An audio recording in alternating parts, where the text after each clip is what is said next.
पोती का प्रेम। मम्मा एक समोसा दादी माँ को भी दे आऊं? तुझे कितनी बार बोला है कि ये उस बुढ़िया के लिए नहीं बनाए मैंने। चुपचाप खा ले वरना तुझे उस बुढ़िया के साथ कमरे में बंद कर दूंगी। मम्मी का इस तरह गुस्सा देखकर बेचारी रिंकू चुपचाप खाना खाने लगी। इस घर में दादी माँ के अलावा उसका कोई दोस्त नहीं था, इसीलिए वह हमेशा अपनी दादी के साथ खेला करती थी।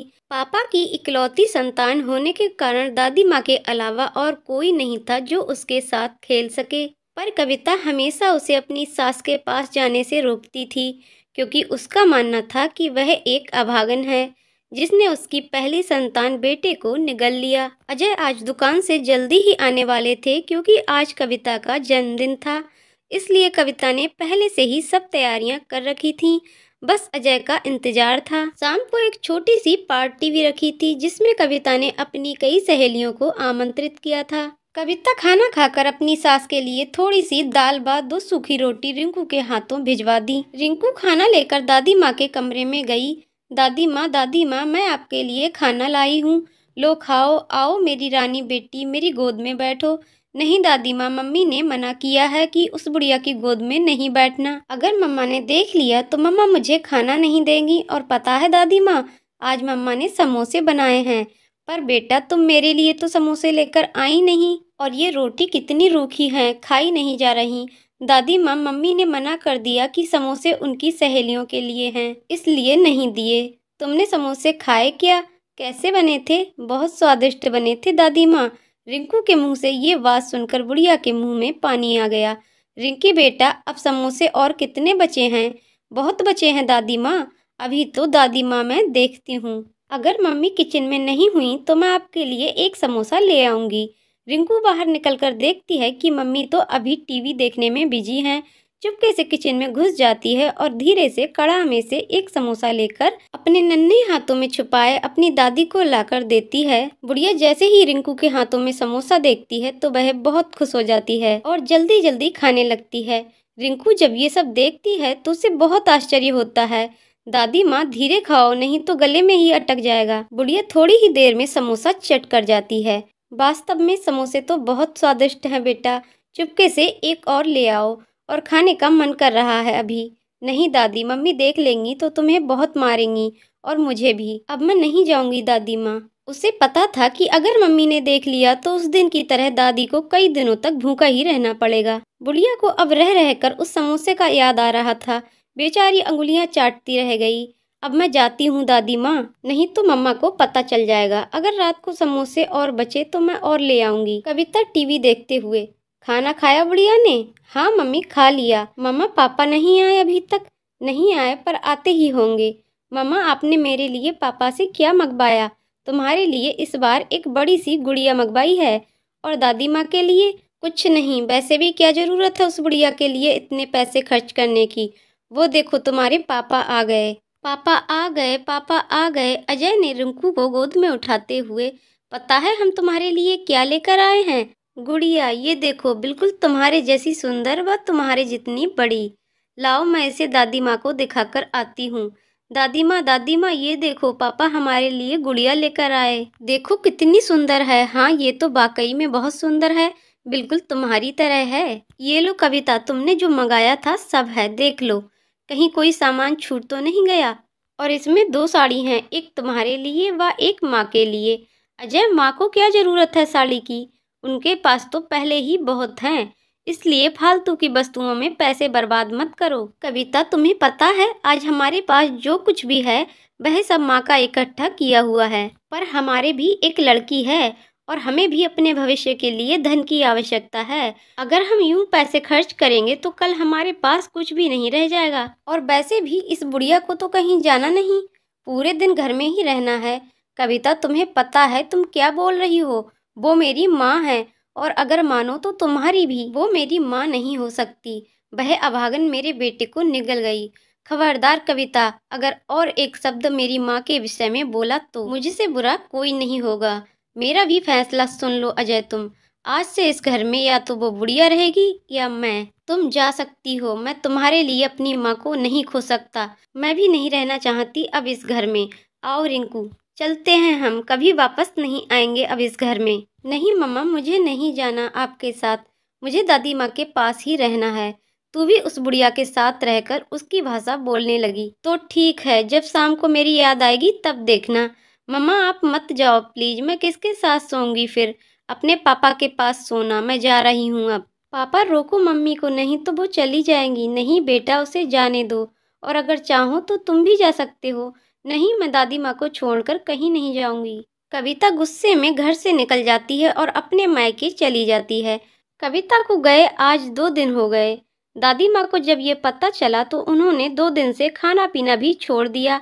कविता हमेशा उसे भला बुरा कहती, यहाँ तक कि खाना भी ढंग से नहीं देती। फिर भी उसकी सास उसकी इतनी ज्यादा फिक्र किया करती थी। उसे बहुत बुरा लगा और वह कविता के घर से जाने का सबसे बड़ा कारण अपने आप को मान रही थी। अजय भी कविता के जाने से बहुत दुखी था। उसे भी समझ नहीं आ रहा था कि वह क्या करे। उसने कई बार कविता का फोन ट्राई किया पर उसने नहीं उठाया।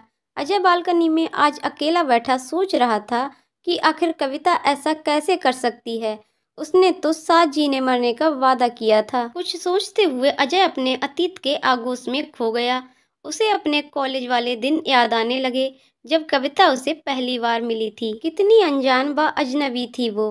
भोला मुख, हिरनी सी आंखें, वो उसका यूं शांत स्वभाव, हमेशा दूसरों के लिए जीने वाली। पहली ही बार में अजय उसमें इस तरह खोया कि उसने सबके सामने उसे प्रपोज कर दिया, और कविता भी उसके इस साहस को देखकर उसे ना नहीं बोल सकी। कितनी अच्छी थी वो जिंदगी, ना कोई गम था, ना कोई समस्या, और ना ही किसी का कोई दबाव।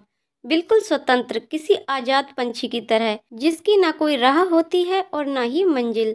उसे अच्छी तरह याद है जब एक बार कविता के पापा ने उसे अजय के साथ देख लिया, फिर भी उन्होंने उसकी पसंद को ज्यादा महत्व दिया और दोनों की शादी कर दी। पर आज वह क्यों इतना असहाय हो गया था कि किसी बहेलिए के प्राणों द्वारा बिंधे पक्षी की तरह जमीन पर अनाथ पड़ा हो।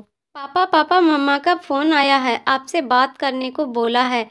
रिंकू की आवाज सुनकर वह अपने ख्वाबों से बाहर आया। रिंकी फोन लिए खड़ी थी। अजय ने फोन उठाया तो सामने कविता की आवाज आई। हेलो अजय, कैसे हो आप? मैं ठीक हूँ, आप ठीक हो? हाँ मैं भी ठीक हूँ।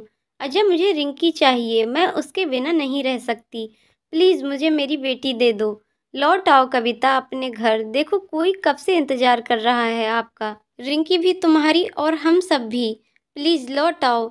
नहीं अजय, अब शायद ये संभव नहीं है। जब तक आपकी माँ उस घर में रहेगी तब तक मैं लौट कर नहीं आऊंगी। अब फैसला आपको करना है कि आप किसे चाहते हो, माँ या मैं। और मैं रिंकू को लेने आ रही हूँ, भेज दोगे ना मेरे साथ उसे? हाँ ले जाओ, अगर वह खुशी खुशी जाना चाहे।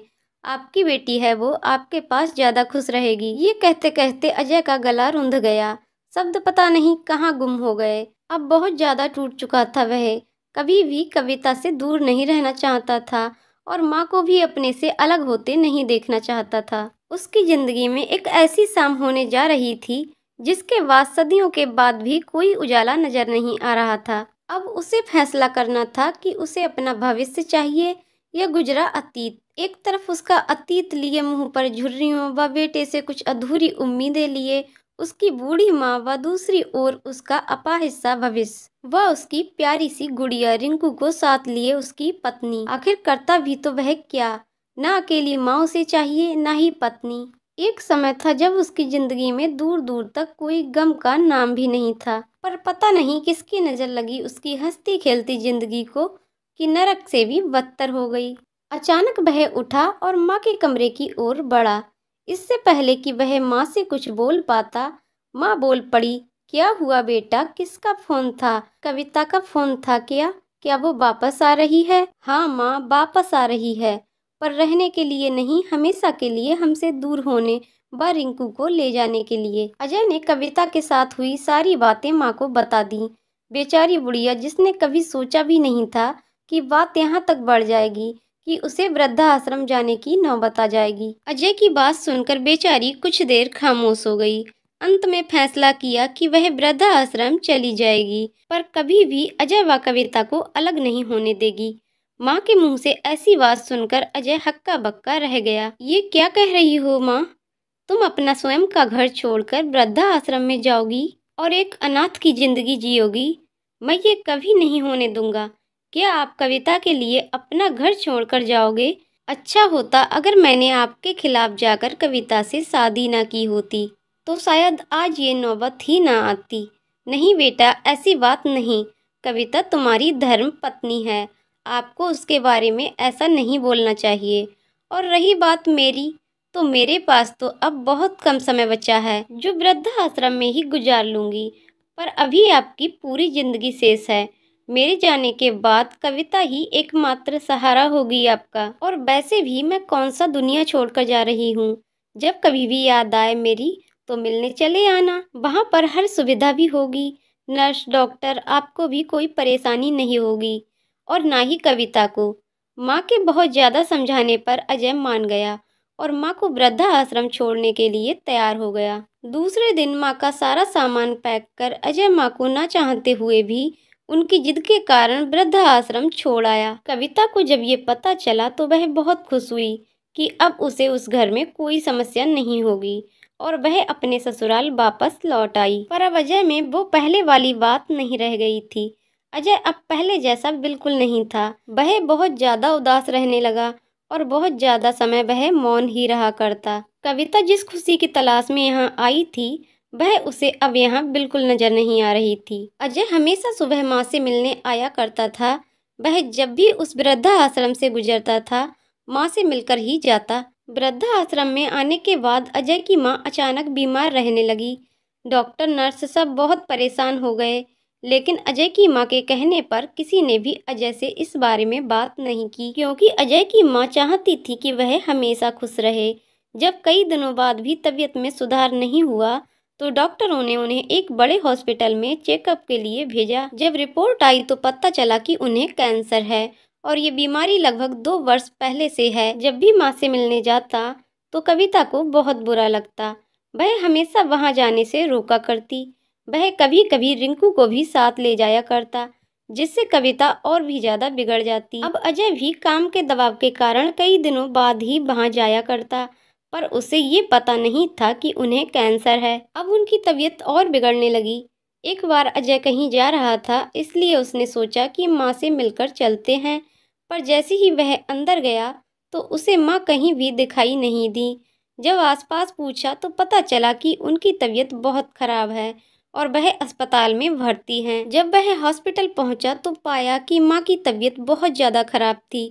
दवा के नशे में वह अजय को भी नहीं पहचान रही थी। डॉक्टर ने बताया कि अब उनकी जिंदगी के बहुत कम दिन बचे हैं। डॉक्टर ने अजय को उसकी माँ की बीमारी के बारे में भी बता दिया। अचानक डॉक्टर के मुंह से ऐसी बात सुनकर जैसे उसे बहुत गहरा धक्का लगा। उसने कभी सोचा भी नहीं था कि जिंदगी में कभी ऐसा भी दिन आएगा जो उसे माँ से हमेशा के लिए अलग होना पड़ेगा। डॉक्टर, अजय पता है ये बहुत भयानक बीमारी है। अब तक इसका इलाज कुछ गिने चुने देशों में ही होता है, जहां इलाज कराने के लिए बहुत ज्यादा पैसे की आवश्यकता पड़ती है। पर अगर ये खुश रहें तो शायद कुछ ज्यादा समय निकाल सकें, वरना अगर यूं ही चिंता करती रहीं तो हम कुछ नहीं कर पाएंगे। डॉक्टर, इन्हें खुश रखने के लिए मुझे क्या करना चाहिए? अजय, आप इसे अपने पास घर ले जाओ और घर को छोड़कर ही इनकी तबीयत ज्यादा डाउन हो गई। अगर आपके साथ रहेंगी तो आप इनकी दवा दारू भी अच्छे से कर सकते हैं और अच्छे से देखभाल करने से इनकी जिंदगी कुछ आसान हो जाएगी और आप इन्हें कल शाम तक घर ले जा सकते हैं। डॉक्टर से सलाह लेकर अजय घर की ओर चला। अब उसे एक ही इंसान दिखाई दे रहा था, वो थी कविता। उसे मनाना शायद उसके बस की बात नहीं थी। उसे अच्छी तरह पता था कि वह इसके लिए कभी नहीं मानेगी। पर अगर माँ को घर नहीं लाया गया तो बहुत बड़ी अनहोनी हो जाएगी। जब अजय घर पहुंचा तो रिंकी भागकर उसकी गोद में चढ़ गई। पापा, आज आप दादी के पास गए क्या? कैसी है वो? मेरी याद आती है उसे? हाँ बेटा, आपको बहुत याद कर रही थी और कल हम उसे फिर से घर ले आएंगे। सच्ची क्या पापा? हाँ सच्ची। अजय जब कविता के पास गया तो वह खाना बना रही थी। कैसी हो कविता? मैं ठीक हूँ अजय, आप ठीक हो ना? नहीं कविता, मैं ठीक नहीं हूँ। पता है, आज मैं अम्मा से मिलकर आया, उनकी तबीयत बहुत खराब है, उन्हें कैंसर है। डॉक्टर ने बताया है कि उनके पास 1-2 दिन का समय बचा है। डॉक्टर ने बताया कि अगर हम उन्हें घर ले आए तो उनके बाकी बचे दिन आसान हो जाएंगे। कविता, अगर आप बुरा ना मानो तो क्या हम उन्हें घर ले आएं? उनके पास बहुत कम समय बचा है। बस इस बार मान जाओ कविता। इसके बाद आप जो कहोगी मैं करूँगा, पर इस बार मेरी बात मान लो प्लीज़। चलो ठीक है अजय, अगर आप चाहते हो तो ले आओ, पर इसके बाद कभी मेरी कोई बात नहीं टालोगे। हाँ बिल्कुल कविता। कविता के मुख से ऐसी बात सुनकर अजय को बहुत ज़्यादा अचरज हुआ, पर खैर जो भी हो अच्छा ही होगा। ये सोचकर गॉड को धन्यवाद कहा और माँ को लाने के लिए सुबह का इंतजार करने लगा। सुबह जल्दी उठकर वह रिंकू को साथ लेकर माँ को लाने चला। आज वह बहुत खुश था, अपने सब दुख दर्द भूल गया था। वह तो ये भी भूल गया था कि जल्द ही उसकी माँ उसे हमेशा के लिए अकेला छोड़कर अलविदा कह जाएगी। रिंकू को साथ लिए वह उस हॉस्पिटल पहुंचा, पर जैसे ही वह माँ के कमरे की तरफ बढ़ा, उसके होश उड़ गए। आंखों के आगे अंधेरा सा छा गया और आंखों में आंसुओं का समंदर उमड़ आया। उसकी माँ अब तक उनसे बहुत दूर जा चुकी थी, हमेशा के लिए उन्हें छोड़कर, प्यारी रिंकू को छोड़कर।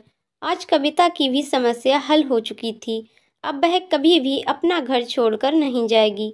डॉक्टर ने बताया कि रात को उनकी तबीयत बहुत ज़्यादा खराब हो गई और जोरदार खांसी के साथ रक्तस्राव होने लगा और देखते ही देखते उनकी सांसें उखड़ गईं। तो दोस्तों, आपको कहानी कैसी लगी कमेंट करके ज़रूर बताइएगा। कहानी पसंद आई हो तो वीडियो को लाइक शेयर करें और चैनल को सब्सक्राइब करें। वीडियो को पूरा देखने के लिए बहुत बहुत धन्यवाद दोस्तों।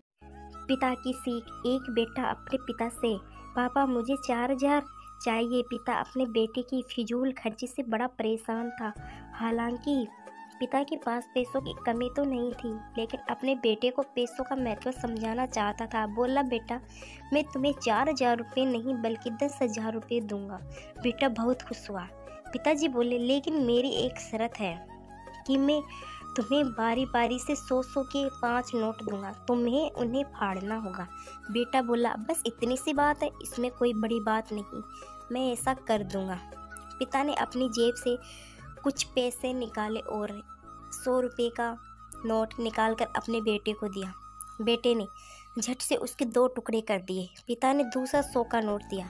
बेटे ने लिया और फाड़ दिया। इस तरह पिता ने तीसरा नोट दिया, बेटे ने फाड़ दिया। चौथा नोट दिया, बेटे ने उसे भी फाड़ दिया। बेटे ने 5वां आखिरी नोट मांगा। पिता बोले कि आखिरी का 100 रुपये मैं तुम्हें नहीं दूंगा, उसे तुम्हें खुद कमाना होगा, वो भी एक दिन में। बेटा तुरंत बोला, बस इतनी सी बात, मैं एक दिन में 100 रुपये कमाऊंगा और उसे फाड़ दूंगा, बस आप 10,000 रुपये तैयार रखिए। पिता बोले, बेटा याद रखना, तुम्हें 100 रुपये कमाने हैं, किसी से मांगने नहीं है। दूसरी सुबह बेटा घर से 100 रुपये कमाने के लिए निकला। काफ़ी देर भटकने के बाद उसे एक दुकान वाला दिखा। दुकान वाले के पास जाकर बेटा बोला, अंकल मुझे 100 रुपये दोगे तो मैं आपके सब बर्तन धो दूंगा। दुकान वाले ने लड़के को देखा और बोला, तू दिखता तो अच्छे घर का है, पर मैं तुझे 10 रुपये से ज़्यादा नहीं दूंगा। लड़के ने सोचा, कोई बात नहीं, शुरुआत तो की जाए। बेटे ने बर्तन धोए और उसे 10 रुपये मिल गए।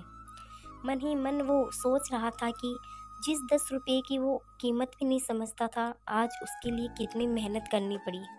उसने सोचा, क्यों न अपने किसी दोस्त से 100 रुपये मांग लिए जाएं। लेकिन पिता की शर्त याद आ गई कि पैसे सिर्फ मेहनत से कमाने हैं। लेकिन साथ ही उसके दिमाग में यह भी चल रहा था कि 100 रुपये ही तो कमाने हैं, उसके बाद मुझे 10,000 मिल जाएंगे। पूरे दिन कभी बोझ उठाता, कहीं झाड़ू लगाता, कहीं कहीं गालियाँ भी खानी पड़ी। 10-10 रुपये के लिए उसे बहुत मेहनत करनी पड़ी। उसके कपड़े गंदे हो गए और उसके हाथ में गांठें तक पड़ गई। पूरी तरह से थक हार कर शाम तक उसने 100 रुपये पूरे कर घर पहुंचा। घर पर पिता उसका इंतजार कर रहे थे। बेटे ने पिता को 10-10 के नोट दिखाए और बोला, पापा मैंने 100 रुपये कमा लिए। पिता बोले, बहुत अच्छा है, अब इन आखिरी 100 रुपये को फाड़ दो और शर्त पूरी करो। बेटा मुस्कुराया और उन नोटों को फाड़ने के लिए तैयार हो गया। लेकिन जैसे ही वे उन नोट को फाड़ने लगा, उसके सामने वही तस्वीर आ गई कि किस तरह उसने इन पैसों को कमाने के लिए मेहनत की है और गालियाँ तक सुनी है। उसका हाथ रुक गया और उसकी आंखों से आंसू आ गए। और बोला, पापा जो आप समझाना चाहते थे मैं समझ गया। पापा आप मुझे माफ़ कर दीजिए। इस कहानी से हमें ये सीख मिलती है, हमें कभी भी किसी चीज़ की फिजूल खर्ची नहीं करनी चाहिए, क्योंकि जब हम उसे अपनी मेहनत से कमाते हैं तो हमें उसकी कीमत समझ में आती है। ये कहानी आप लोगों को कैसी लगी प्लीज़ कमेंट में बताइए और चैनल को सब्सक्राइब करिए। जब ससुराल वालों ने बहू से बच्चा छीनकर घर से निकाला तो बहू ने क्या किया। जलकुंभी के नीले सुंदर फूलों से सजी शिवानी नदी भी राधिका का मन शांत नहीं कर पा रही थी। घाट की सीढ़ियों पर बैठे काफी देर हो चुकी थी। चारों तरफ असीम शांति थी। बस कुछ चिड़ियों के झुंड गोधूली बेला में अपने घोंसलों की तरफ प्रस्थान कर रहे थे। राधिका ने फोन लगाया। पूरी घंटी जाने के बाद भी किसी ने फोन नहीं उठाया। घाट की सीढ़ियों पर पुराने कपड़े बिखरे पड़े थे, जो कि कई श्रद्धालु नहाने के पश्चात वहीं छोड़ जाते थे। राधिका उन बिखरे बदरंग कपड़ों को देख सोचने लगी कि उसकी जिंदगी भी कुछ इन बदरंग बिखरे कपड़ों से कम नहीं। कपड़ों में छूटा पाप शिवानी नदी अपने साथ बहा ले जाएगी। राधिका को लगा कि वह भी शिवानी नदी है, जो अपने पति के घर का पाप ढोते हुए स्वयं मैली हो गई। राधिका ने फिर फोन लगाया, परंतु अभी भी कोविड-19 से बचने का संदेश बजा और अपने आप ही फोन कट गया। वो अनु की बचपन की मधुर स्मृतियों में गुम होने लगी और जैसे ही माँ का हृदय वात्सल्य से भर उठता है तो वह तुरंत रोते हुए अपना फोन लगाती। आकाश में घने काले बादल छाए हुए थे, परंतु सारा नीर राधिका की आंखों से झरने लगा। न जाने कितनी बार वह सूरज को फोन लगा चुकी थी। घंटी पूरी जाती पर कोई भी फोन नहीं उठाता। शायद सूरज ने उसका नंबर ब्लैक लिस्ट में कर दिया था। ममता का गला घोट दिया था। बेचैन माँ का सब्र का बांध टूट पड़ा और उसने सीधे अपने वकील को फोन लगाया। सागर जी देखिए ना, लॉकडाउन हुआ तो क्या मैं अपने बच्चे से बात भी नहीं कर सकती? महीने में सिर्फ 2 दिन मिल पाती हूँ, उसमें भी देखो सूरज कितना नाटक कर रहा है। मैंने उसे कितने संदेश भेजे कि मैं नहीं आ पाऊंगी, मैं वीडियो कॉल करना चाहती हूँ, परंतु कोई जवाब नहीं आया। ना ही वह खुद फोन कर रहा है, ना ही मेरा फोन उठा रहा है। राधिका ने एक ही सांस में ये पूरी बात कह डाली। अब अगला शनिवार तो अगले महीने आएगा, तब तक क्या मैं अपने अनु की शक्ल नहीं देख पाऊंगी? राधिका रोने लगी। पता नहीं कैसा होगा मेरा अनु। मैं कल ही पेपर तैयार करता हूँ, ऑनलाइन केस की सुनवाई होने लगी है। आपकी समस्या जज के सामने रखूंगा।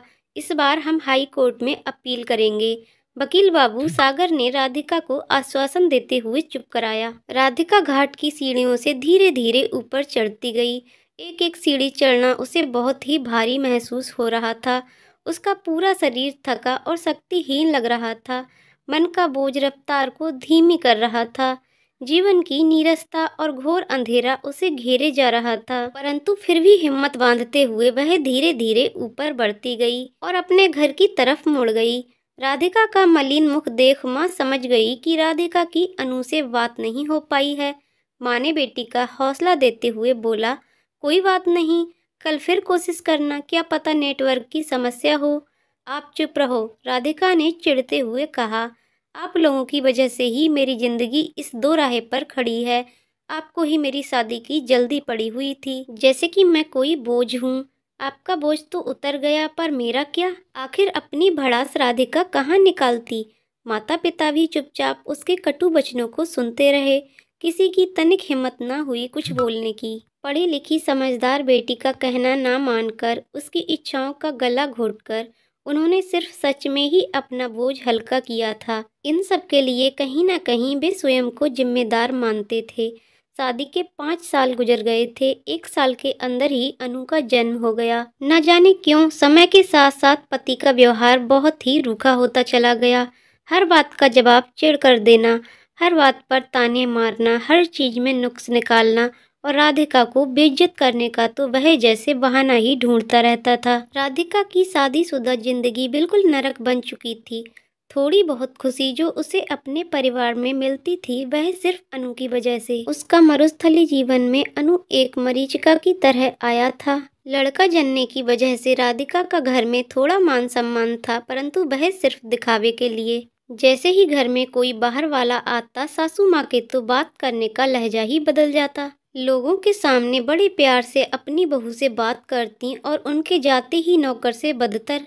ये गिरगिटिया रंग राधिका कई बार देख चुकी थी। राधिका अपना दुखड़ा बताती भी तो किसको, जब दोस्त की तरह साथ निभाने वाला पति ही दुश्मनों जैसा व्यवहार कर रहा था, तो दूसरों से तो कोई आशा की उम्मीद ही नहीं थी। सासू माँ का ख्याल था कि इकलौती बेटी होने के कारण राधिका के घर वाले बेटी को गहनों और कपड़ों में तौल देंगे। साक्षात लक्ष्मी बहू का रूप धारण कर अकूत संपत्ति लाएगी। दोनों ननदों का बेड़ा पार हो जाएगा। पढ़ी लिखी, धनवान, गुणवान, सीलवान और सीधी सादी बहू की इच्छा किसे नहीं होती। दो भाइयों की इकलौती बहन राधिका सुंदर और मृगनयनी थी।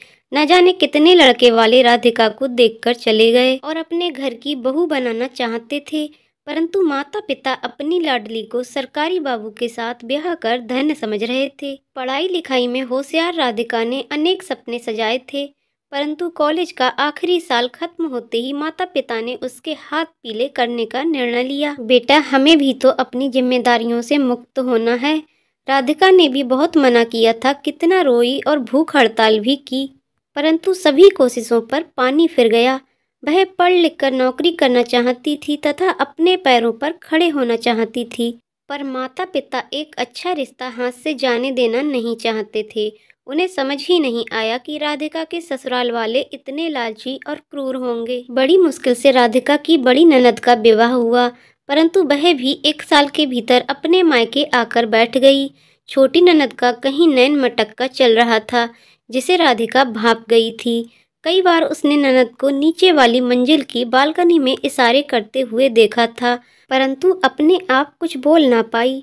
वह समय और था जब समझदारी के ताले दरवाजे पर लटकते थे और आधी ढकी खिड़कियों से भरोसे के रिश्ते अंदर आते थे। आज राधिका छत पर आलू के पापड़, सूखी आम, मिर्च, धनिया आदि मसालों को धूप दिखा रही थी।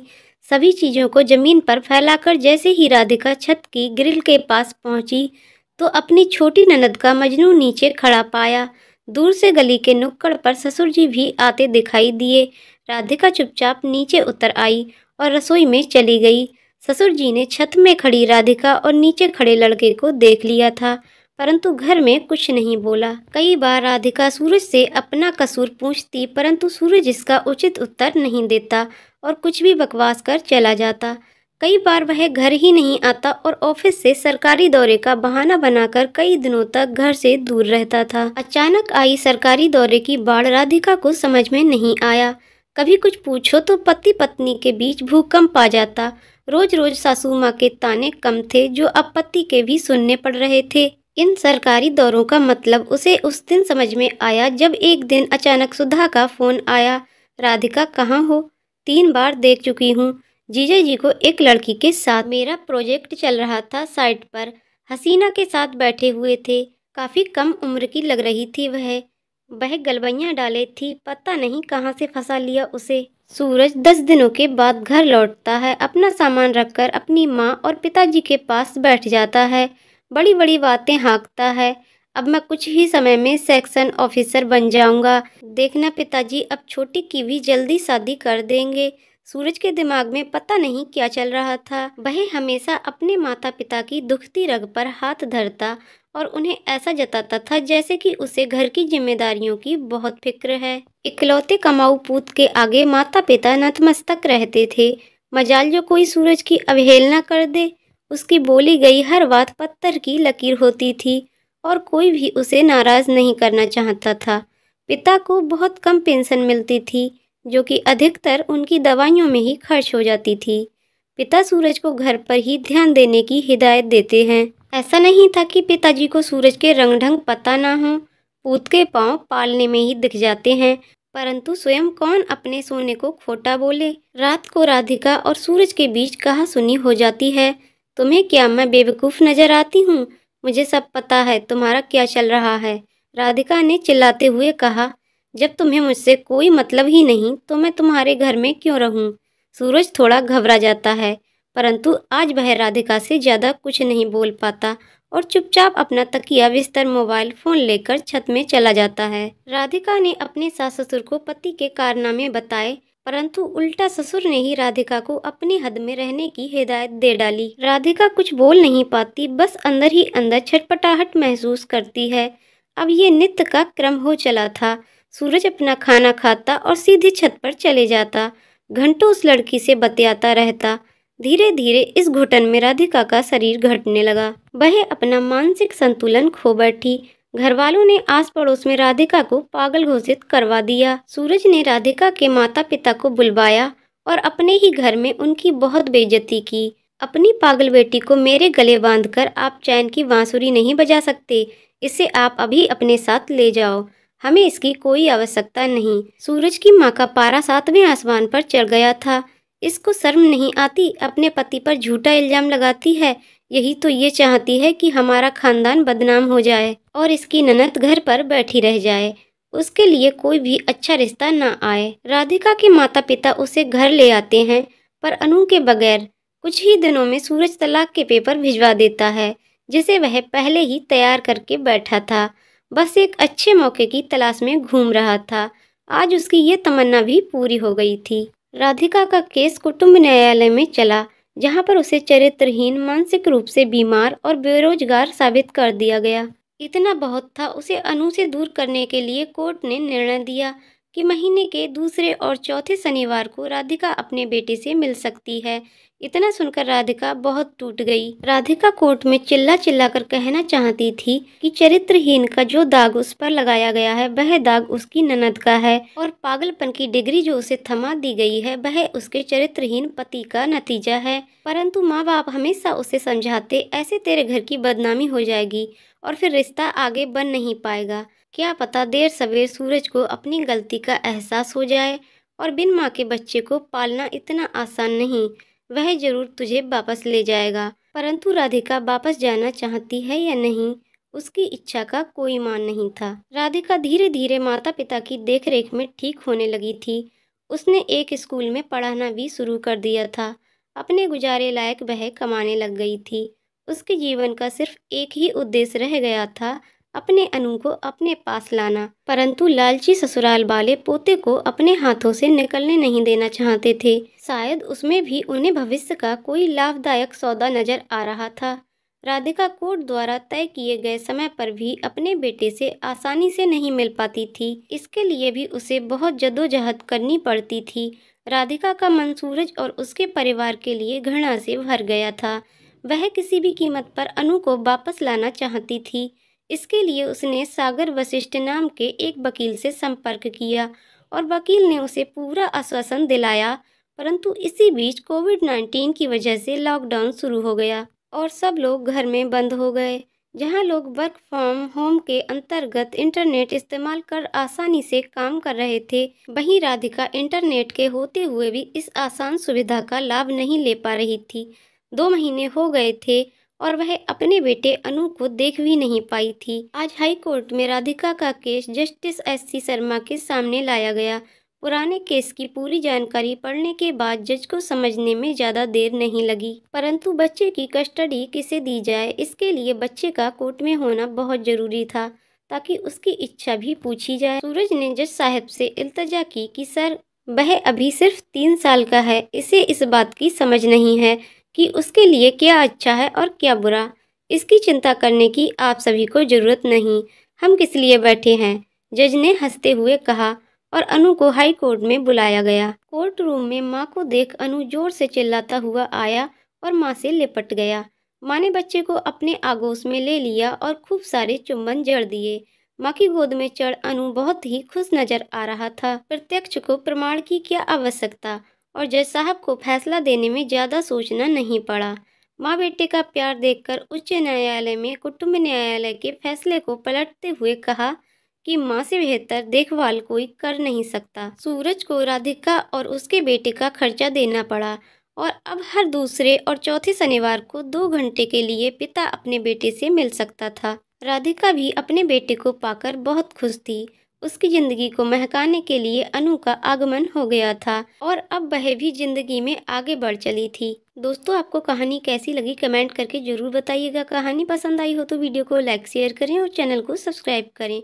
वीडियो को पूरा देखने के लिए बहुत बहुत धन्यवाद दोस्तों। पिता के एक फैसले ने बेटों के होश उड़ा दिए। जगदीश प्रसाद जी चुपचाप बैठे हुए बड़ी बहू गीता की बातों को सुनते जा रहे थे। लग रहा था कि किसी भी समय वो अपना धीरज खो बैठेंगे, पर किसी तरह उन्होंने अपने आप को काबू में रखा हुआ था। गीता थी कि अनवरत बोलती जा रही थी। बात बस इतनी सी थी कि पिछले 3-4 दिन से जगदीश प्रसाद जी के दांतों में कष्ट हो रहा था, दर्द से बेहाल थे। डॉक्टर को दिखाया तो उसने दांत को निकलवाने की सलाह दी, पर दर्द के कारण ये संभव न था। अतः डॉक्टर ने दर्द कम करने की दवा दी थी। वह कहा था कि दर्द खत्म हो जाए तभी दांत निकाला जाएगा। दांत दर्द की वजह से वे कुछ खा पी नहीं पा रहे थे, इसीलिए बहू को खिचड़ी बनाने के लिए कहा था, पर उसने 2 सूखी चपाती और सूखी सब्जी बेटे के हाथ भिजवा दी थी। जगदीश प्रसाद जी ने थाली को हाथ भी नहीं लगाया और अब बहू गीता जोर जोर से चिल्ला चिल्ला कर बोल रही थी कि जब खाना नहीं होता तो पहले से ही बता दिया करो, कितना भी करो इनके नखरे नहीं खत्म होते। वो ये बात समझने के लिए तैयार ही नहीं थी कि दांत दर्द की वजह से ससुर जी चपाती चबाने में असमर्थ हैं, और गुस्से में थाली उठाकर बाहर चली गई।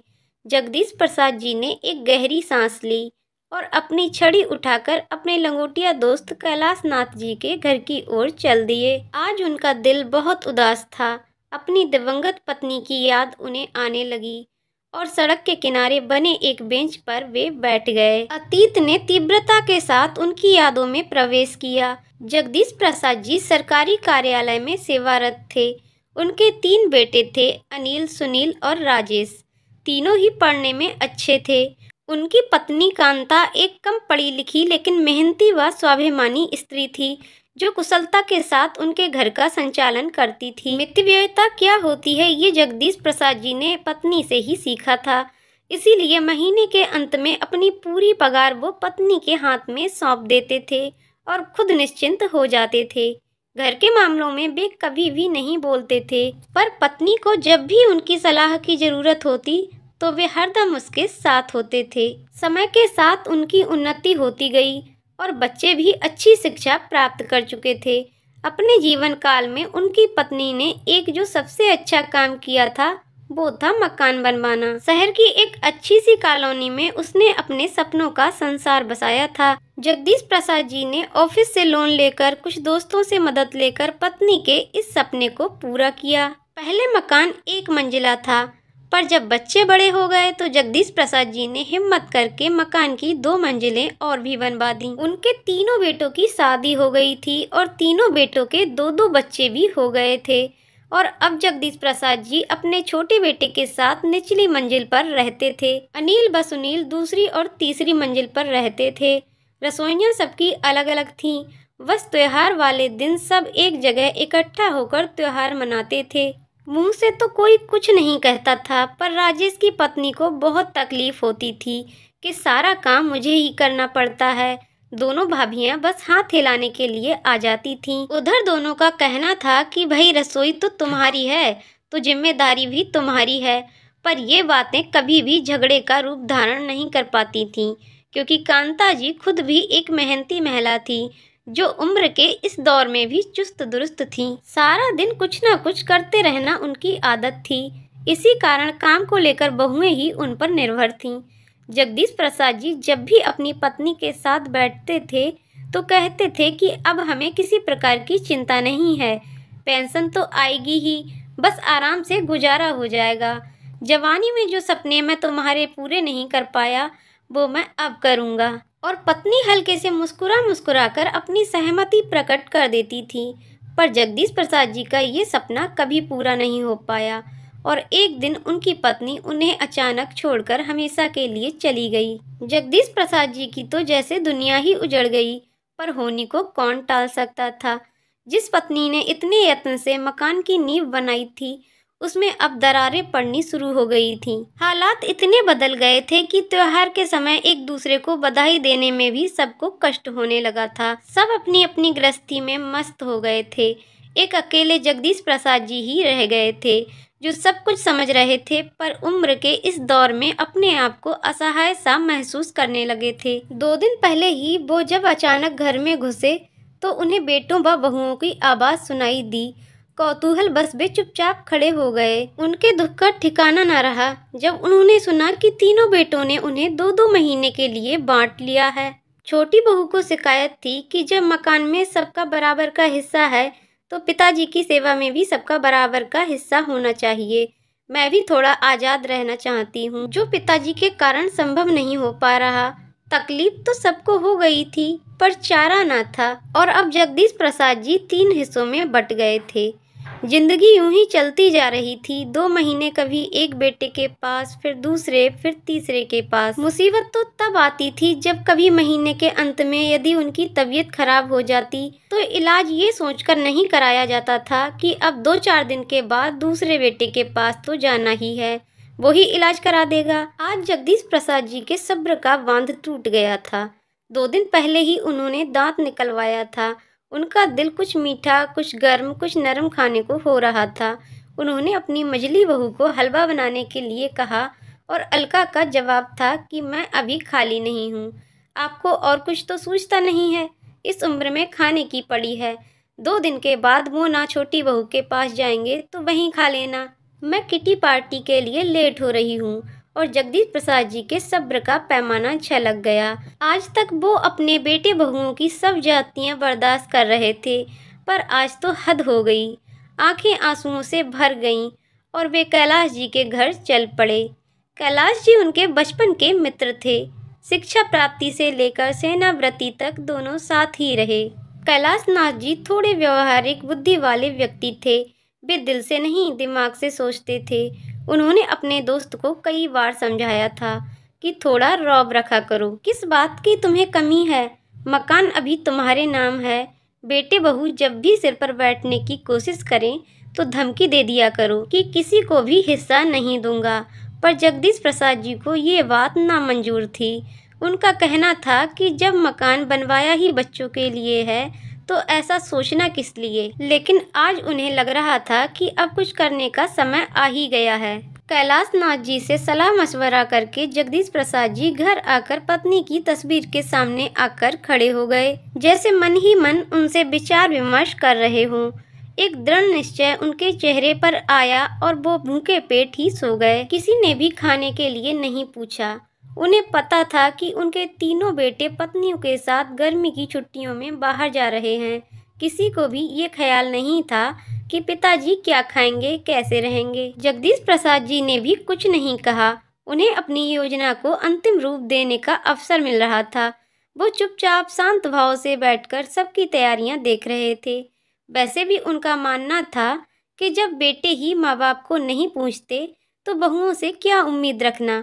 बहुएं तो चाहती ही हैं कि किसी की सेवा ना करनी पड़े। वे तो पति और बच्चों में ही अपना परिवार देखती हैं। सास ससुर उन्हें बोझ लगने लगते हैं। वे अपने अधिकारों के प्रति तो सचेत रहती हैं, पर अपने कर्तव्यों की तरफ से आंख मूंद लेती हैं। सबके जाने के बाद जगदीश प्रसाद जी अपने मित्र के साथ प्रॉपर्टी डीलर के पास गए और प्रॉपर्टी डीलर कैलाश नाथ जी के पुत्र का खास दोस्त था। उनसे मिलकर अपनी व्यथा बताई और कुछ सलाह मशवरा किया, वह वापस आ गए। 20 दिन के बाद जब बेटे बहुएं प्रसन्नचित्त घर लौटे तो मकान पर ताला देखकर सबकी त्योरियां चढ़ गईं। छोटी बहू मोना बोलने लगी, हद हो गई लापरवाही की। पता था कि हम आज आ रहे हैं, घर नहीं बैठ सकते। उसके गुस्से का कारण भी था कि अब 2 महीने पिताजी को उसके पास रहना था। काफी देर इंतजार करने के बाद अनिल व सुनील कैलाश नाथ जी के घर की ओर चल दिए और उनके पैरों तले जमीन खिसक गई जब उन्हें पता चला कि पिताजी ने मकान 90 लाख में बेच दिया है और अब वे कहाँ हैं किसी को कुछ पता ही नहीं। तीनों परिवारों को समझ नहीं आ रहा था कि ये सब क्या हो गया है। उन्हें लग रहा था कि ये एक भद्दा मजाक है जो पिताजी ने उनके साथ किया है। गुस्से में तीनों भाई उबल रहे थे। पिताजी ऐसा कैसे कर सकते हैं? मकान की कीमत लगभग 1 करोड़ की थी, तो पिताजी ने 10 लाख का घाटा क्यों उठाया? ये उन सब की समझ से बाहर था। कोई चारा न देखकर सब अपने ससुराल चले गए। अगले दिन बड़े बेटे के पास कैलाश नाथ जी का फोन आया और उन्होंने तीनों पुत्रों को अपने पास आने के लिए कहा कि कुछ आवश्यक सूचना देनी है। शाम तक का भी इंतजार सबको भारी पड़ रहा था। कैलाश नाथ जी के पास से जो सूचना उन्हें मिली उससे तीनों की जुबान पर ताला लग गया था। दिमाग जैसे कुंद हो गया। सोचने समझने की शक्ति ने जैसे साथ ही छोड़ दिया। कैलाश नाथ जी के अनुसार जगदीश प्रसाद जी हरिद्वार चले गए हैं और उन्होंने वहां पर एक घर ले लिया है और अब वहीं रहेंगे। ये समाचार पूरे परिवार पर एक भारी प्रहार था। बहुत अनुनय विनय करने पर कैलाश नाथ जी से वे पिताजी का पता प्राप्त कर सके और हरिद्वार की ओर उड़ चले। पिताजी का ये कदम उनकी समझ से बाहर था। हरिद्वार पहुंचकर पिताजी को देखकर एक और झटका लगा। पिताजी तो प्रसन्नचित्त और स्वस्थ लग रहे थे। बेटे बहुओं को देखकर उनके होठों पर मुस्कान आ गई। प्रसन्न दिल से उनका स्वागत किया और दीपक कहकर किसी को आवाज दी। आवाज सुनते ही 10-11 साल का एक लड़का सामने खड़ा हो गया। सबने कौतूहल से उसे देखा। जगदीश प्रसाद जी ने सबकी नज़रों को नज़रअंदाज किया और दीपक को 6 प्लेट गरम गरम हलवा लाने के लिए कहा। इसी बीच जगदीश प्रसाद जी सबसे बच्चों की कुशलता के बारे में जानते रहे। बेटे एक दूसरे की तरफ देख रहे थे कि कौन पहल करे, पर किसी की हिम्मत नहीं हो पा रही थी पूछने की। इतने में दीपक एक ट्रे में 6 प्लेट लेकर आ गया और सबको एक प्लेट पकड़ा दी। किसी ने भी प्लेट को हाथ नहीं लगाया। किसी को बोलते ना देखकर जगदीश प्रसाद जी ने कमान अपने हाथ में ले ली और बोलने लगे, तुम सबको हैरानी हो रही होगी और गुस्सा भी आ रहा होगा कि पिताजी को ये क्या सनक सवार हो गई है, लेकिन कारण भी तुम लोग ही हो। मैंने और तुम्हारी माँ ने तुम लोगों को कभी भी किसी प्रकार की कोई कमी नहीं आने दी। तुम्हारी माँ ने मेरी एक अकेली तनख्वाह से कितनी कुशलता से घर को चलाया, ये मुझे तुम सबको बताने की ज़रूरत नहीं है। और आज मुझे ये कहने में कोई भी शर्म नहीं है कि उसने अकेले तुम सभी को अपने प्यार से बांध रखा था, पर तुम 6 लोगों ने अपने एक बाप को ही किस्तों में बांट लिया। पर चलो कोई बात नहीं, कम से कम 2 वक्त की रोटी तो शांति से दे सकते थे, पर वो भी नहीं हो पाया। पार्लर और किट्टी पार्टी में जाने के लिए सभी के पास वक्त था, पर मेरी 2 रोटियां सबको भारी पड़ रही थीं। तुम सभी को अच्छी तरह से मालूम था कि जिसके पास भी मैं रहता था अपनी पेंशन वहीं खर्च करता था, लेकिन मेरी दवाई के लिए किसी के पास पैसे नहीं होते थे। तुम सबको अपने अधिकार पता थे, पर इस बूढ़े के प्रति तुम्हारे कर्तव्य भी हैं, ये तुम में से किसी को भी याद नहीं रहा। और फिर जब मेरे बेटे ही ऐसे हैं तो बहुओं से क्या उम्मीद रखूं? कहते कहते जगदीश प्रसाद जी का गला रुंध गया। तीनों बेटे बहुएं नजरें झुकाकर बैठे रहे। जगदीश प्रसाद जी ने दोबारा बोलना शुरू किया, ये मेरा फैसला है, तुम्हें पसंद नहीं आएगा, ये मैं जानता हूँ, पर इसके जिम्मेदार भी तुम लोग हो। तुम्हें पता चल गया होगा कि मैंने मकान बेच दिया है, 10 लाख के घाटे में बेचा है, पर मुझे इसका कोई मलाल नहीं है। 5-5 लाख मैंने अपने पोते पोतियों के नाम से फिक्स डिपॉजिट करा दिए हैं, जो उनके बड़े होने पर उन्हें ही मिलेंगे। मैंने ये घर खरीद लिया है, 2 कमरे, किचन, बाथरूम, टॉयलेट, सभी सुविधाएं हैं। उनमें जो कमी थी वो मैंने जुटा ली है।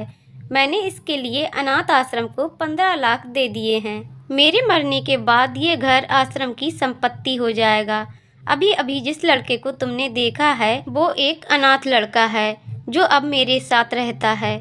मैंने एक स्कूल में उसका नाम लिखवा दिया है, पढ़ता भी है और मेरी सेवा भी करता है। 2 लाख मैंने इसके नाम से भी जमा करा दिए हैं। बाकी जो बचा, कितना बचा उसका हिसाब तुम लगा लो। मैंने बैंक में जमा करा दिए हैं, बैंक से जो इंटरेस्ट आएगा उसमें मेरा खर्च आराम से चल जाएगा।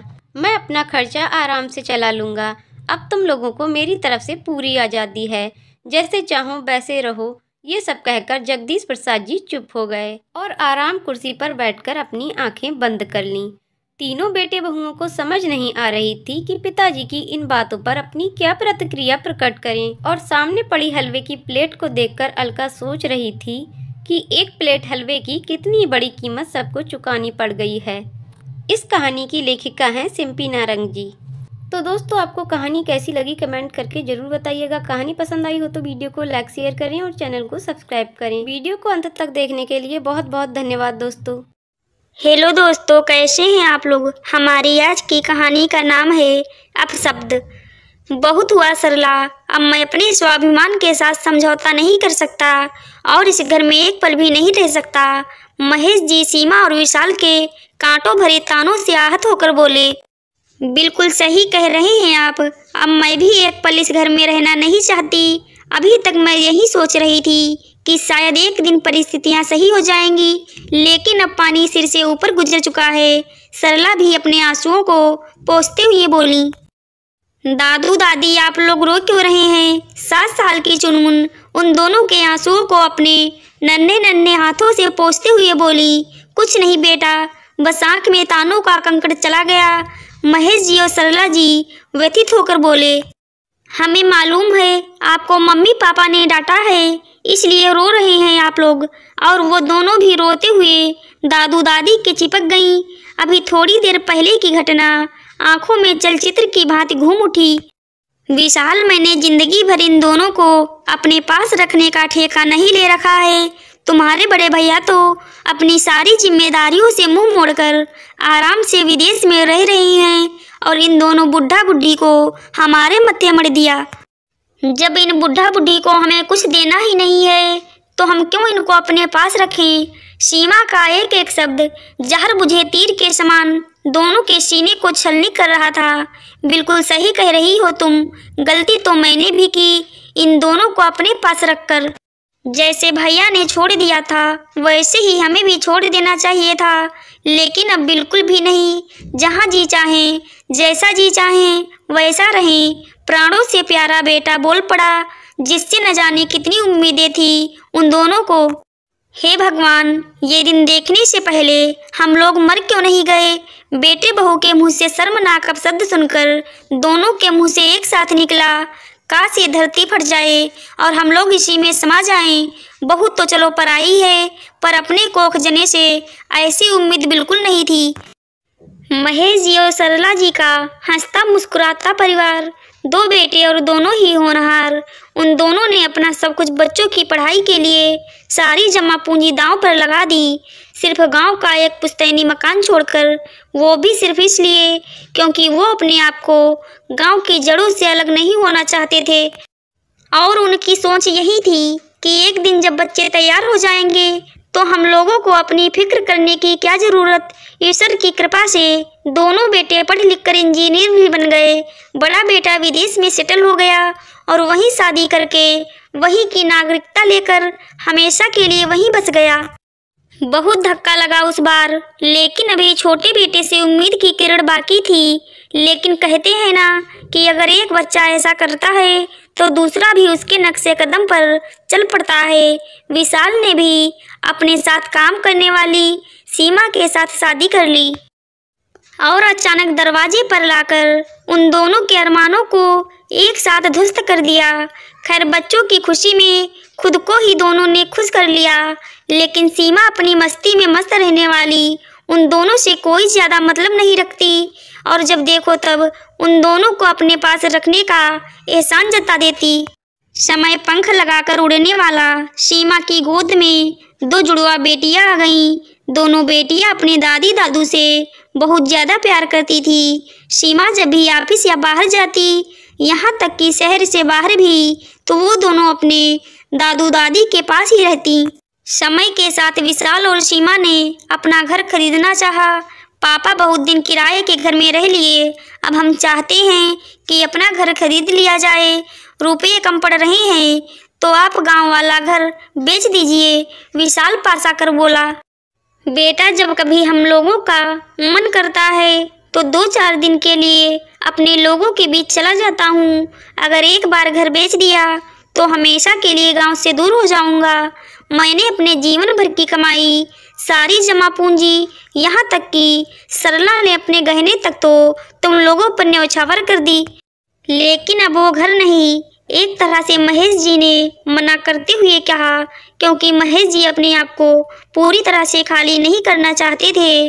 विशाल और सीमा का व्यवहार देखते हुए समय पता नहीं कब पलटा खा जाए, तो कम से कम सिर छुपाने के लिए छत तो होनी चाहिए, और वो दिन जल्द ही आ गया। पापा, हम लोगों ने आपको इतने दिनों तक अपने पास इसलिए नहीं रखा कि आप मुझको वो घर बेचने के लिए मना कर दें। मुझको तो वो घर बेचना ही है। अब तो विशाल तमक कर बोला। और क्या, आप लोगों को हराम की रोटी इसलिए नहीं खिलाई कि समझ लीजिए वो घर इतने दिनों तक रोटी खिलाई उसका किराया है। सीमा भी तमक कर बोली, अच्छा तो अब इन लोगों की निगाह मेरी आखिरी जायदाद पर टिकी है, लेकिन मैं वो घर नहीं बेचूंगा चाहे जो कुछ भी हो जाए। महेश जी और सरला जी ने कठोर फैसला ले लिया और उस दिन से सीमा और विशाल उल्टी सीधी बातों से हर पल उन लोगों का सीना छलनी करते रहते, लेकिन वो दोनों सिर्फ चुनमुन के कारण ही रुके थे। और आज तो उन दोनों ने सारी मर्यादाएं ही तोड़ डाली। हम लोगों को मम्मी पापा की जगह बुढ़ा बुढ़ी तक कह डाला और वो दोनों गांव जाने की तैयारी करने लगे। दादू दादी, आप लोग कहाँ जा रहे हैं? चुनमुन उन दोनों को घर से बाहर निकलते हुए देखकर बोली, बेटा हम लोग गांव जा रहे हैं, हम भी चलेंगे। और दोनों उन लोगों के पैरों से लिपट गईं। नहीं मेरे बच्चों, तुम लोग यहीं अपने पापा मम्मी के पास रहो। हाँ, जब बड़ी हो जाना तो अपने दादू दादी से मिलने गांव जरूर आना। दोनों ने रोते हुए बच्चियों को बेहद कठोर बनकर अपने से अलग किया और बाहर निकल गए। आज तक उन्हीं दोनों की मोह ममता में तो फंसे थे। विशाल और सीमा दूर से देखते रहे और एक बार भी रोकने की कोशिश नहीं की। वो लोग तो गांव चले गए, लेकिन इधर चुनमुन दोनों की बहुत तबीयत खराब हो गई। बुखार उतरने का नाम ही ना ले। डॉक्टर भी परेशान कि इतनी अच्छी दवाइयाँ दे रहे हैं, बुखार उतर क्यों नहीं रहा। समझ तो सीमा और विशाल भी रहे थे कि ये ऐसा क्यों हो रहा है, लेकिन मानना नहीं चाह रहे थे। 15 दिन बीत गए। उधर महेश जी और सरला जी उन दोनों की याद में तड़प रहे थे और इधर ये बच्चियां। मिस्टर विशाल, मैंने हर संभव इलाज करके देख लिया, लेकिन बच्चियों की तबीयत तो सुधर ही नहीं रही। आखिर क्या कारण हो सकता है? कोई बीमारी भी नजर नहीं आ रही। क्या इन बच्चियों का कोई हित ऐसी इन लोगों से दूर हो गया है? डॉक्टर साहब क्या बताएं? और विशाल ने सारी बातें उनको बता दी। मिस्टर विशाल, अगर आप अपनी बच्चियों को स्वस्थ देखना चाहते हो तो आप तुरंत गांव जाकर अपने माता पिता को वापस लेकर आइए, वरना कुछ भी हो सकता है, क्योंकि कभी कभी हर बीमारी का इलाज दवा नहीं होता। इन बच्चियों को दवा की नहीं, अपने बाबा दादी का साथ चाहिए, डॉक्टर समझाते हुए बोले। अब तो विशाल और सीमा बड़ी परेशान कि हम लोगों ने कैसे कैसे कटु शब्द मम्मी पापा को बोले हैं, क्या वो हम लोगों को माफ़ करेंगे? लेकिन अगर बच्चियों की जान बचानी है तो उन लोगों के पास जाना ही पड़ेगा, और अगर दुत्कार भी देंगे तब भी जबरदस्ती लेकर आऊँगा। विशाल और सीमा चुनमुन को उसी हालत में लेकर महेश जी और सरला जी के पास पहुँच गए। सरला अभी अभी खाने की थाली लेकर बैठी ही थी कि दरवाजे की कुंडी खटकी। कौन आ गया? और दरवाजे पर विशाल और सीमा को देखकर चौंक पड़ी। दोनों ने ही दोनों बच्चियों को गोद में उठा रखा था और चुनमुन तो सरला जी को देखकर उन दोनों की गोदी से लपककर दादी दादी कहकर लिपट गई। आवाज़ें सुनकर महेश जी भी बाहर आ गए। अरे मेरी बच्चियों, क्या हुआ तुम लोगों को? तुम लोगों का चेहरा इतना निस्तेज कैसे हो गया? बिलक उठी सरला जी उन दोनों का पीला पड़ा हुआ चेहरा देखकर। मम्मी पापा, हम लोगों को माफ़ कर दीजिए, हम लोगों से पाप हुआ है, आप लोग हमारे साथ वापस चलिए। आप लोगों के आने के बाद इन दोनों की बहुत बुरी हालत हो गई। आज 15 दिन से दो की दोनों बुखार से तड़प रही हैं, न खा पी रही हैं, न हंस बोल रही हैं। आज आप लोगों को देखकर इन लोगों के चेहरे पर हल्की सी मुस्कुराहट आई है। प्लीज़ मम्मी पापा, हम लोगों के लिए ना सही, अपनी पोतियों के लिए आप लोग हमें क्षमा कर दीजिए। हम लोग वादा करते हैं कि भविष्य में फिर कभी आप लोगों को किसी भी प्रकार का मानसिक कष्ट नहीं देंगे। अगर कभी भी आपको कुछ इस तरह का महसूस हो तो हम लोगों को जरूर छोड़ दीजिएगा। विशाल और सीमा ने उन दोनों को पैर पकड़ लिए। हाँ मम्मी पापा, मेरी बच्चियों की जिंदगी मेरी झोली में डाल दीजिए। हमारी गलती माफ़ी के लायक बिल्कुल भी नहीं है, लेकिन एक माँ दूसरी माँ से अपने बच्चों की जिंदगी मांग रही है। सीमा ने रोते हुए अपनी झोली सरला जी के आगे फैला दी। हाँ दादू दादी, वापस घर चलिए, नहीं तो हम लोग भी आपके पास ही रहेंगे। हम लोगों को आपके बगैर उस घर में नहीं रहना। दोनों फिर से रोते हुए सरला जी और महेश जी से लिपट गईं। लेकिन वह रही एक माँ की मोह ममता। कहते हैं ना कि मूल से सूद ज़्यादा प्यारा होता है और महेश जी और सरला जी का दिल बच्चियों के मुंह में पिघल गया और वो लोग फिर से चुनमुन के लिए विशाल और सीमा के साथ वापस आ गए। अब तो चुनमुन बहुत ज़्यादा खुश हो गई और कुछ ही दिनों में चुनमुन पहले की तरह फिर से चहकने लगी, क्योंकि उन दोनों को दवा नहीं बल्कि दादू दादी का साथ चाहिए था। आशा करती हूँ दोस्तों आपको हमारी कहानी ज़रूर अच्छी लगी होगी।